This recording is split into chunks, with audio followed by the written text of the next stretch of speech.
Du repentir.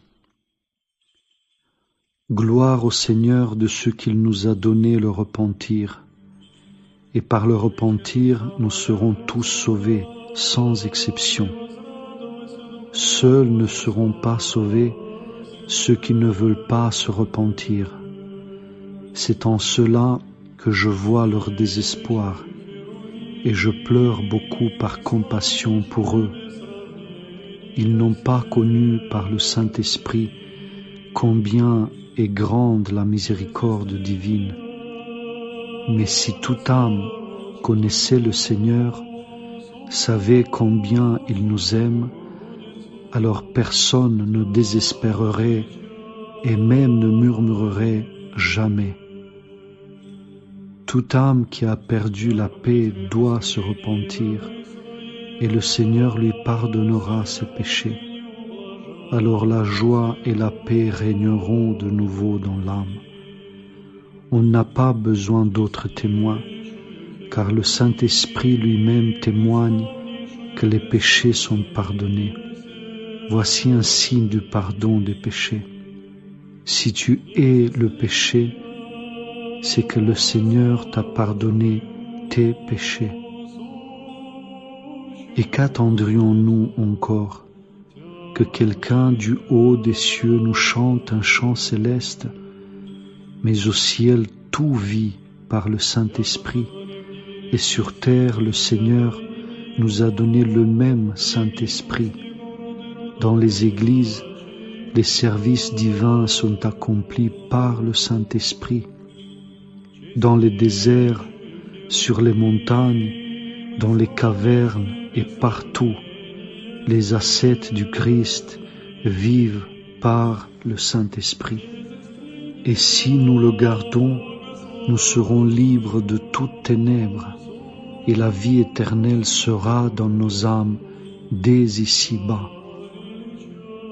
Si tous les hommes se repentaient et gardaient les commandements divins, alors le paradis serait sur terre, car le royaume de Dieu est au-dedans de nous.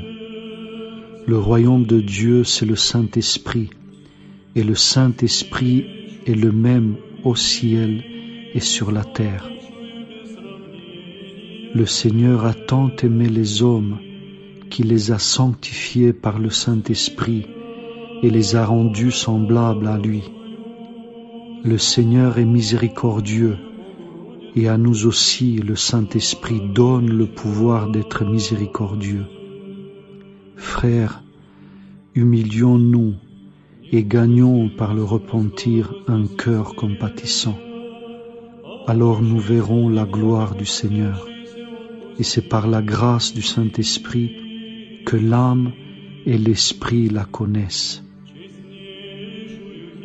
Celui qui se repent vraiment est prêt à supporter toutes sortes de souffrances, faim et dénuement, froid et chaleur, maladie et pauvreté, mépris et persécution, injustice et calomnie, car son âme s'élance vers le Seigneur dans une prière pure, oubliant ce qui est sur terre. Mais celui qui est attaché à ses biens et à l'argent ne pourra jamais avoir l'esprit pur en Dieu, parce que dans son âme se trouve cette constante préoccupation. Que faire de cet argent s'il ne se repent pas sincèrement et ne s'afflige pas d'avoir offensé Dieu? Il mourra dans sa passion sans avoir connu Dieu.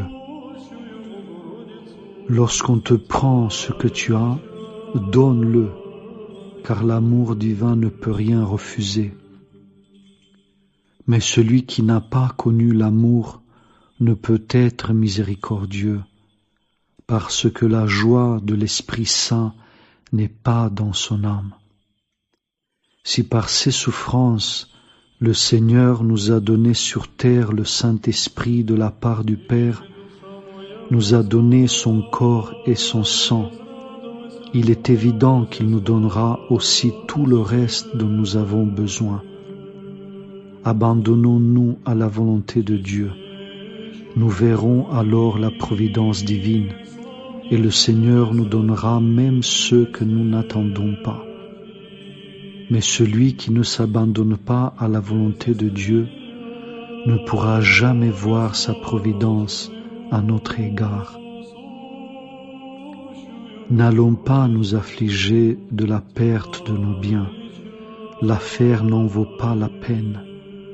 C'est mon propre père qui m'a appris cela. Quand un malheur arrivait à la maison, il restait calme. Un jour, notre maison brûla et les gens disaient « Ivan Petrovitch, cet incendie t'a ruiné. » Mais lui, il répondait « Avec l'aide de Dieu, je m'en remettrai. » Un jour que nous longions notre champ, je lui dis « Regarde, on nous a volé des gerbes de blé. » Et il me répondit « Et quoi, mon petit? Le Seigneur a fait pousser le blé pour nous. Nous en avons assez. Mais si quelqu'un vole, c'est qu'il a besoin de manger. » Il m'arrivait de lui dire « Tu donnes beaucoup d'aumônes, mais là-bas ils vivent mieux que nous et donnent moins. » Mais il me répondait « Eh bien, le Seigneur nous donnera ce qu'il faut. » Et le Seigneur n'a pas déçu son espérance. Si tu penses du mal d'autrui, c'est le signe qu'un esprit mauvais vit en toi et qu'il t'inspire ses mauvaises pensées contre les gens. Et si quelqu'un meurt sans se repentir et sans pardonner à son frère, alors son âme descendra là où séjourne l'esprit mauvais qui la domine. Nous avons cette loi. Si tu pardonnes, cela signifie que le Seigneur t'a pardonné. Mais si tu ne pardonnes pas à ton frère, cela signifie que ton péché demeure en toi. Le Seigneur veut que nous aimions notre prochain. Si tu penses que le Seigneur l'aime, cela veut dire que l'amour du Seigneur est avec toi. Si tu penses que le Seigneur aime beaucoup sa créature, si toi-même tu as de la compassion pour toute créature et aimes tes ennemis, et si en même temps tu t'estimes le pire des hommes, cela indique que la grande grâce du Saint-Esprit est avec toi. L'homme qui porte en lui le Saint-Esprit, même si ce n'est pas en plénitude, souffre pour tous les hommes jour et nuit. Son cœur est plein de compassion pour toute créature de Dieu, et surtout pour les hommes qui ne connaissent pas Dieu ou s'opposent à lui, et qui, pour cette raison, iront dans le feu des tourments. Il prie pour eux jour et nuit, plus que pour lui-même, afin que tous se repentent et connaissent le Seigneur. Le Christ a prié pour ceux qui le crucifiaient. Père, pardonne-leur car ils ne savent ce qu'ils font. Étienne, le premier diacre, priait pour ceux qui le lapidaient afin que le Seigneur ne leur compte pas ce péché. Et nous, si nous voulons garder la grâce, nous devons prier pour les ennemis.